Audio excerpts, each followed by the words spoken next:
lagi dengan saya, Sela Rianti. Pada kesempatan kali ini, saya akan menjelaskan tentang 25 teori komunikasi. Nah, sebelum itu, kita harus tahu apa itu teori komunikasi. Teori komunikasi merupakan suatu pemikiran mengenai sistem penyampaian pesan yang di dalamnya terdiri atas komponen-komponen berupa unsur komunikasi. Komponen-komponen tersebut saling terikat demi tersampainya pesan dari komunikator kepada komunikan. Nah, kita langsung aja masuk ke pembahasannya yuk!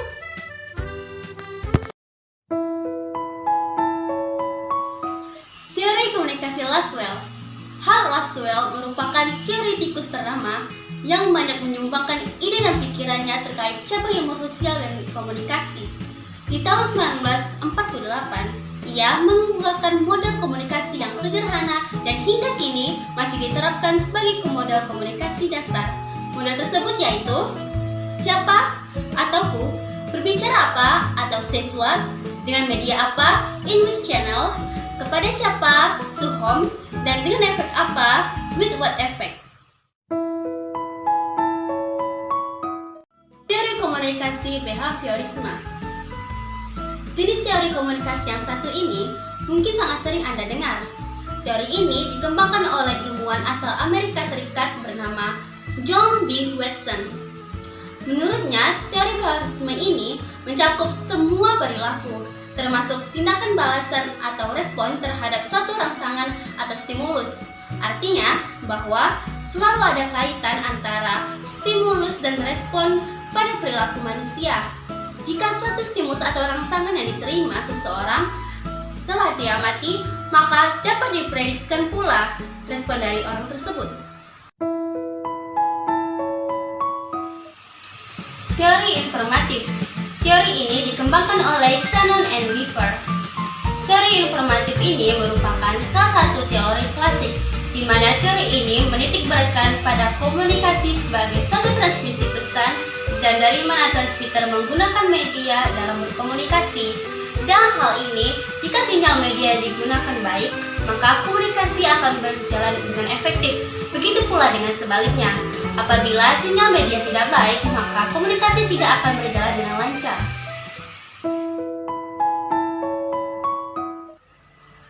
Teori uses and gratifications atau penggunaan dan kepuasan. Teori ini dikembangkan oleh Bloomer dan Kutz. Mereka berpendapat bahwa pengguna media memiliki peran aktif dalam memilih media yang digunakannya, sehingga pengguna media dapat dikatakan sebagai pihak utama dalam suatu kasus komunikasi. Dalam hal ini, pengguna mempunyai pilihan untuk menentukan media yang sesuai dengan kebutuhannya.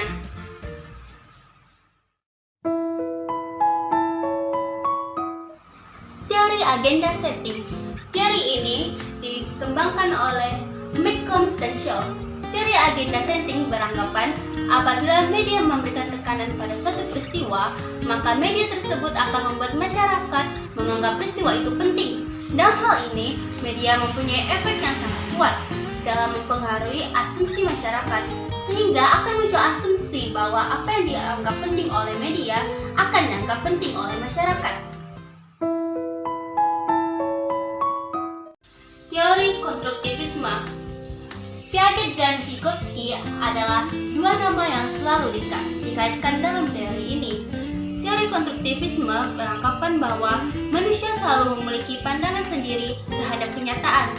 Mereka senantiasa mencari dan mempelajari untuk menemukan bahasa pertama dan kedua. Di sisi lain, teori ini juga didefinisikan sebagai pembelajaran generatif. Pembelajaran yang merupakan suatu tindakan untuk menciptakan suatu makna dari apa yang telah dipelajari. Teori nativisme. Chomsky dan Hadley adalah tokoh pendukung teori nativisme. Teori ini berpandangan bahwa manusia satu-satunya makhluk Tuhan yang dapat berkomunikasi melalui verbal. Di sisi lain, bahasa merupakan sesuatu yang kompleks. Oleh karenanya, manusia senantiasa belajar untuk dapat berkomunikasi dengan makhluk Tuhan yang lain. Teori sibernetik. Wiener adalah tokoh di balik teori ini. Teori ini tergolong teori baru sejalan dengan berkembangnya teknologi informasi dan ilmu sosial. Teori sibernetik merupakan suatu sistem pengontrol yang didasarkan pada komunikasi antara sistem dengan lingkungan dan antar sistem itu sendiri. Mengontrol dan sistem berfungsi dalam memperhatikan lingkungan. Penerapan dari teori ini biasanya diperuntukkan kepada siswa agar mencapai hasil yang efektif. Teori kognitivisme. Teori ini mengedepankan proses belajar dibandingkan dengan hasil proses itu sendiri. Belajar tidak hanya sekedar melibatkan hubungan antara stimulus dengan respon, tetapi juga melibatkan proses berpikir yang kompleks. Lebih dari itu, belajar merupakan proses perubahan persepsi dan pemahaman. Menurut aliran ini, kita belajar berdasarkan atas kemampuan kita menafsirkan peristiwa atau kejadian dalam suatu lingkungan, di mana proses belajar tersebut terdapat 4 tahapan, yaitu asimilasi, akomodasi, diskulibrasi, dan ekuilibrasi. Teori ketergantungan. Teori ini dikemukakan oleh Sandra Bowles dan Melvin De Fleur. Fokus dari teori ini terletak pada kondisi struktural yang ada di masyarakat. Fokus ini sangat cenderung mudah untuk dipengaruhi oleh media massa. Teori ini dapat disematkan pada komunitas masyarakat modern, di mana pada masyarakat modern, media massa dianggap suatu hal yang sangat penting dalam mencapai tujuan beberapa proses. Di antaranya yaitu proses memelihara, perubahan, serta konflik dalam tataran masyarakat dan masalah perorangan dalam suatu aktivasi sosial.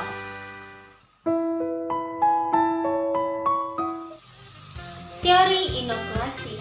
Teori ini pada mulanya disampaikan oleh McGuire, di mana inokulasi dapat pula disebut sebagai suntikan yang mengambil analogi pada ilmu medis. Ibaratkan orang yang tidak siap menahan penyakit, maka dia harus disuntikkan vaksin agar untuk memperkuat daya tahan tubuhnya. Teori ini mengemukakan bahwa lebih baik membekali terbujuk dengan argumen sanggahan daripada membiarkannya tidak siap menyangkal perspektif lawan.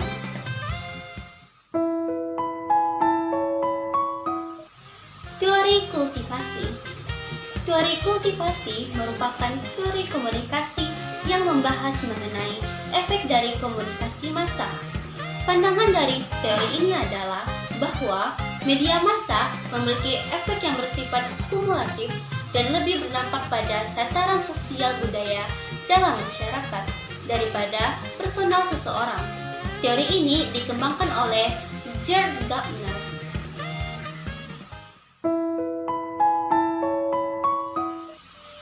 Teori Spiral of Silence. Teori ini berkaitan dengan bagaimana terbentuknya suatu pendapat umum dalam masyarakat.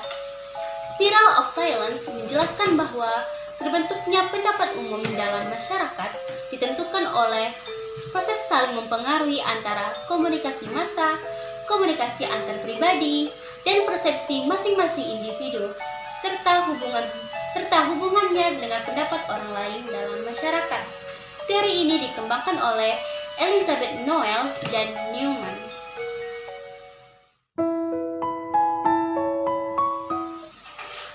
Teori norma dan budaya. Teori ini beranjak daripada pengaruh media massa yang kuat mengenai suatu hal. Hal tersebut dapat mempengaruhi kondisi sosial budaya dalam masyarakat. Pesan dari media massa mampu mengubah norma yang sudah ada dalam masyarakat. Di sisi lain juga, mampu memperkuat norma yang ada dalam masyarakat. Lebih dari itu, mampu menciptakan norma baru dalam masyarakat.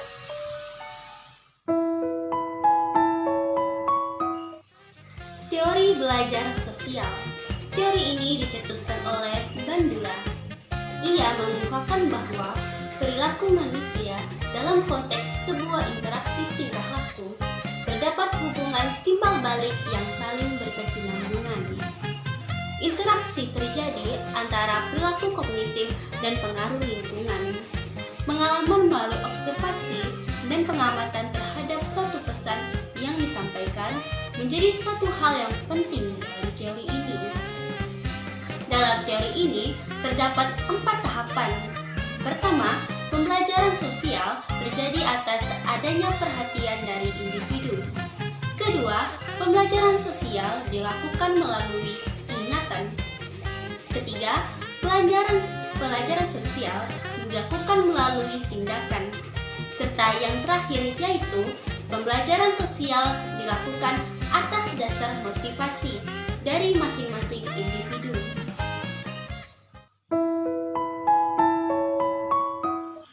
Teori analisis transaksional. Analisis transaksional merupakan pendekatan psikoterapi yang menekankan hubungan interaksional. Transaksional sendiri dimaksudkan sebagai hubungan komunikasi antar individu.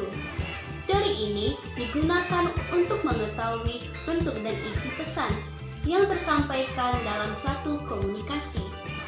Analisis ini bertujuan mengetahui tingkat keefektifan komunikasi yang terjalin antara individu.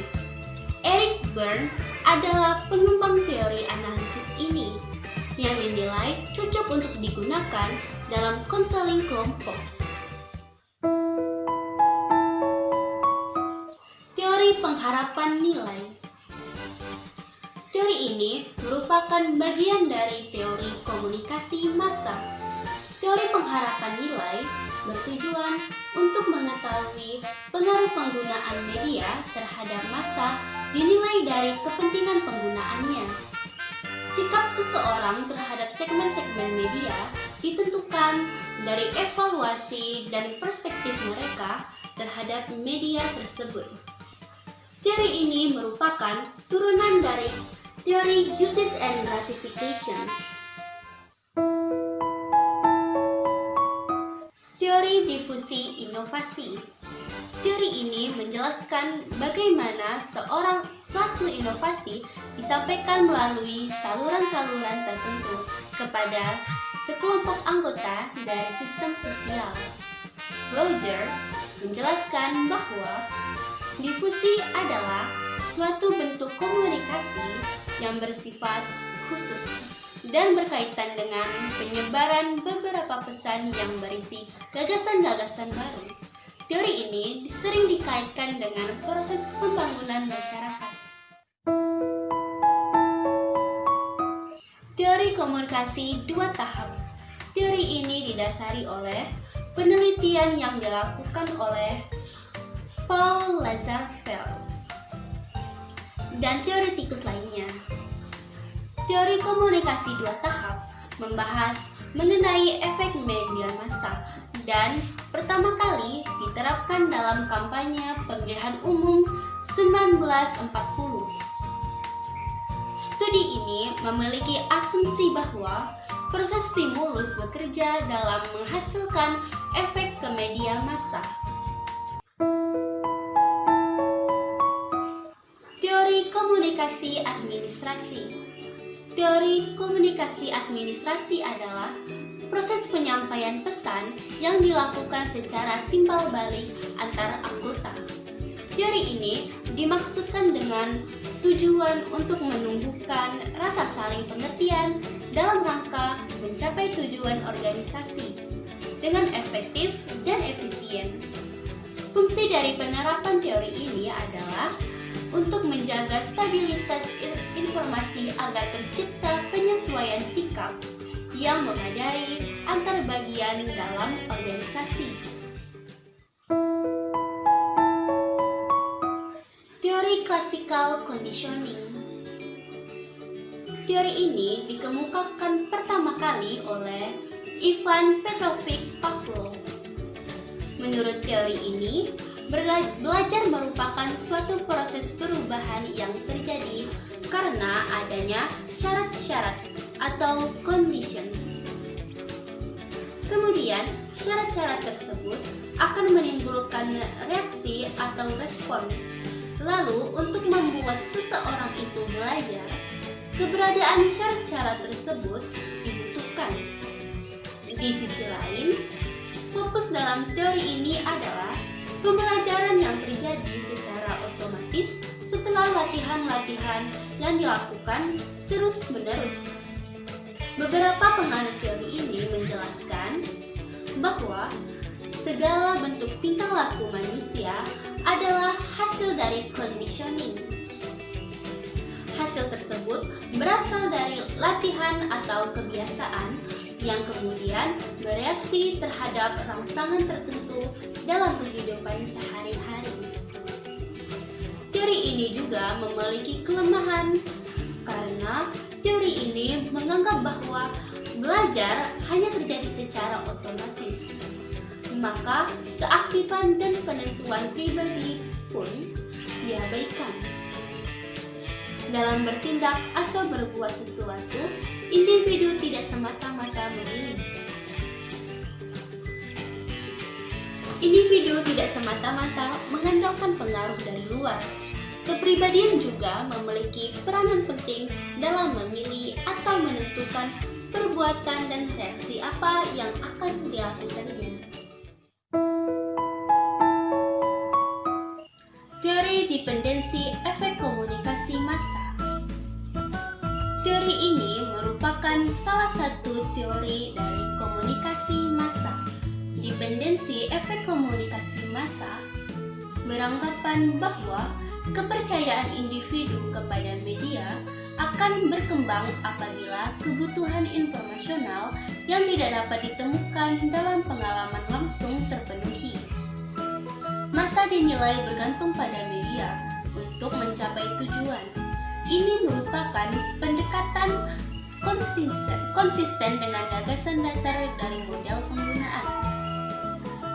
Little John menilai ketergantungan seseorang dinilai dari jumlah dan sentralitas tentang fungsi informasi yang disajikan, serta stabilitas sosial. Semakin penting media terhadap individu, semakin tinggi pula nilai dari media tersebut. Teori struktural fungsional. Teori ini merupakan bangunan paling dasar dari ilmu sosial. Beberapa tokoh yang mencetuskan teori ini diantaranya Auguste Comte, Emile Durkheim, dan Herbert Spencer. Pemikiran struktural fungsional dipengaruhi oleh pemikiran biologis yang menganggap masyarakat yang saling ketergantungan akibat konsekuensi dari bertahan hidup. Tujuan dari teori ini adalah mencapai keteraturan sosial. Teori sikap atau standpoint. Harding dan Wood, dua teoretikus ini menjelaskan bahwa salah satu cara terbaik untuk mengetahui bagaimana keadaan dunia dimulai dari sikap atau sudut pandang wanita. Standpoint sendiri adalah sebuah tempat untuk memandang dunia sekitar. Dunia tersebut menjadi fokus perhatian dibandingkan fitur lainnya. Standpoint memiliki makna yang tidak jauh berbeda dari perspektif. Menurut Harding, fokus bahasa dari standpoint adalah kaum wanita yang cenderung termarginalisasi. Oleh karena itu, teori ini merupakan turunan dari teori feminisme.